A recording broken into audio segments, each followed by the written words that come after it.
এটাকে আমি প্রাপ্তি বলছি, এটাকে আমি চরম প্রাপ্তি বলছি। আমি এর উপর আর কোনো প্রাপ্তিকে দেখতে পাচ্ছি না। যে প্রত্যেকটি মানুষের জীবনে যা কিছু ঘটে চলেছে না, কোনোটা বৃথা যাবার নয়। তারা কেউ তো আমাদের সেই প্রশ্নের উত্তর দিতে পারে না যে প্রশ্নের উত্তর পাওয়ার পরে আর কোনো প্রশ্ন আসে না। বুকের ভেতরে কে যেন তোমাকে বললো, এই মানুষটাকেই আমি অনেক দিন ধরে খুঁজছি, অবশেষে আমি পেলাম।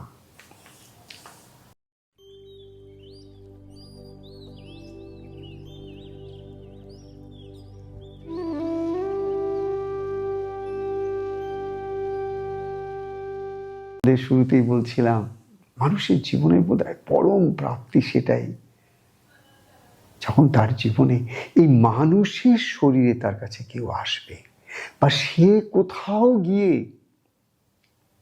অদ্ভুতভাবে ঈশ্বরীয় ইচ্ছায় বা তার যে শুভ কর্ম, সেই কর্মের ফলস্বরূপ সে কোথাও না কোথাও এমন একটা মানুষের সংস্পর্শে আসবে, যে মানুষটাকে দেখলে সে চিনতে পারবে।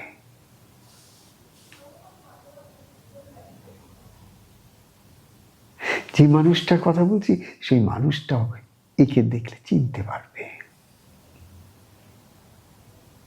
তাদের মধ্যে যে জন্ম জন্মান্তরের একটা সম্পর্ক, সেটা তারা কোথাও যেন একটা অনুভব করতে পারবে। এটাকে আমি প্রাপ্তি বলছি, এটাকে আমি চরম প্রাপ্তি বলছি।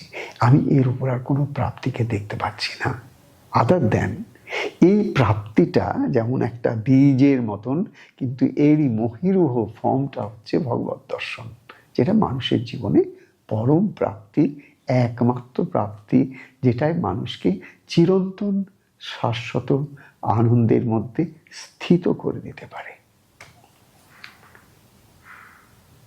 Stable ground of mind, when the mind no longer wavers.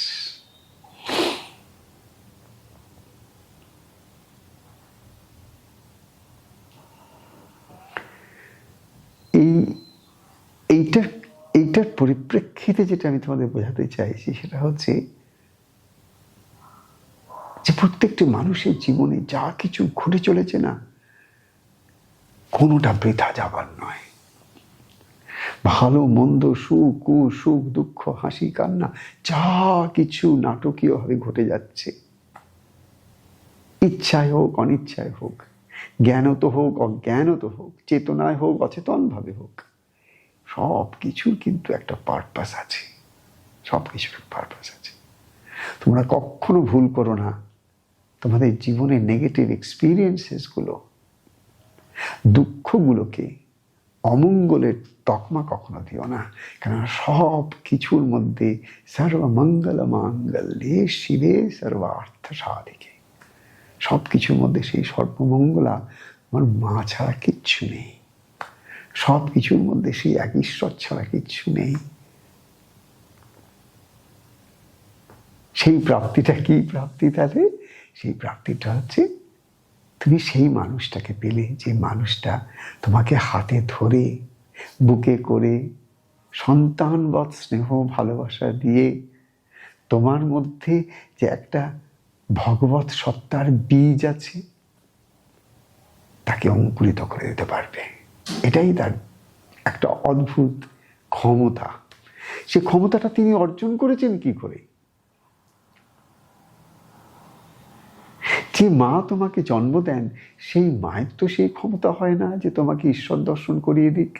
তোমার যে পিতা, যার ঔরসে তোমার জন্ম, কোথায় সেই পিতার তো ক্ষমতা হয় না তোমাকে ঈশ্বর দর্শন করিয়ে দিক। বা আমরা জগতে যখন আসি, কত মানুষের সংস্পর্শেই আসি, তারা কেউ তো আমাদের সেই প্রশ্নের উত্তর দিতে পারে না যে প্রশ্নের উত্তর পাওয়ার পরে আর কোনো প্রশ্ন আসে না। ভেবে দেখো এটা। তাই আমাদের জীবনের সব থেকে বড় প্রাপ্তি, সেটাই বললাম, যে এমন একটা মানুষকে তুমি তোমার জীবনে পেলে, যাকে পাওয়ার সঙ্গে সঙ্গে তোমার বুকের ভেতরে কে যেন তোমাকে বললো, এই মানুষটাকেই আমি অনেক দিন ধরে খুঁজছি, অবশেষে আমি পেলাম। তখন তুমি কি করো তার কাছে? তুমি তার কাছে গিয়ে শরণাগত হও। শিষ্যস্তে আহম সাদি মাম ত্বম প্রপন্নম। ভগবান শ্রীকৃষ্ণ অর্জুন সংবাদে ভগবদ গীতার মধ্যে আমরা সমস্ত গীতা শুরুই দেখছি এই পরম প্রাপ্তির মধ্যে দিয়ে। অর্জুন এবং ভগবান শ্রীকৃষ্ণ, অর্জুন কিন্তু যতক্ষণ না পর্যন্ত বললেন যে আমি তোমার কাছে শরণাগত হলাম, শিষ্যের মতন তুমি আমাকে গ্রহণ করো। কেন? তখন আমি বিভ্রান্ত হয়ে যাচ্ছি, আমার কর্তব্য কি আমি বুঝতে পারছি না। আমাকে তুমি শ্রেয় পথ কি, প্রিয় পথ কি, কোনটা চিরন্তন শাশ্বত আনন্দের পথ, ধর্মের পথ, আর কোনটা সাময়িক সুখের,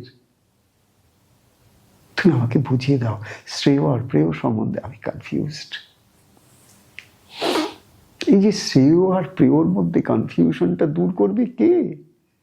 যিনি শ্রেয় এবং প্রেয়কে সেই ইকুয়ানিমাস সমদর্শনে দেখেছেন, যিনি ধর্ম আর অধর্মকে যিনি সমদর্শনে দেখেছেন, যিনি ধর্ম অধর্মের পার থেকে ধর্ম অধর্মকে দেখতে পাচ্ছেন, তিনি সেই দ্রষ্টা, তিনি সাক্ষী, তিনি আমার চেতনা, তিনি সেই আমার আত্মা, তিনি আমার পরমাত্মা, তিনি আমার গুরু, তিনি আমার শ্রেষ্ঠ।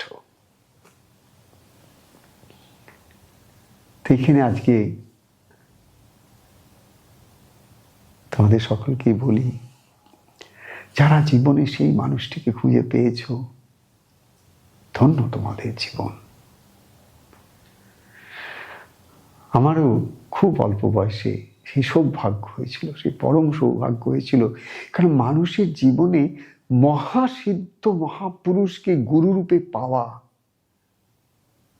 যিনি সিদ্ধি লাভ করেছেন, পরম সিদ্ধি লাভ করেছেন, পরাকাষ্ঠা হয়েছেন, সেই পরম সিদ্ধি লাভ করা সিদ্ধ যোগী পুরুষকে গুরুরূপে পাওয়া, এটা কিন্তু ঈশ্বরের অহেতুক কৃপা, তোমার জন্ম জন্মান্তরের শুভকর্মের ফল ছাড়া অসম্ভব। তুমি সব কিছু পেতে পারো জীবনে, সুখ স্বাচ্ছন্দ্যের যাবতীয় যত পর্যাপ্ত অর্থ তুমি পেতে পারো, অতুল ঐশ্বর্যের তুমি মালিক হতে পারো, কিন্তু ওই মালিকের সঙ্গে যুক্ত করে দেবার জন্যে যিনি দরকার, তাকে যতদিন না পাচ্ছ, সব পাওয়া, এই পাওয়া আর এই হারানোর ব্যথা, এই দুটোর মধ্যে পেন্ডুলামের ঘড়ি দেখেছো কিভাবে চলে, ঠিক তেমনকার ব্যাপার।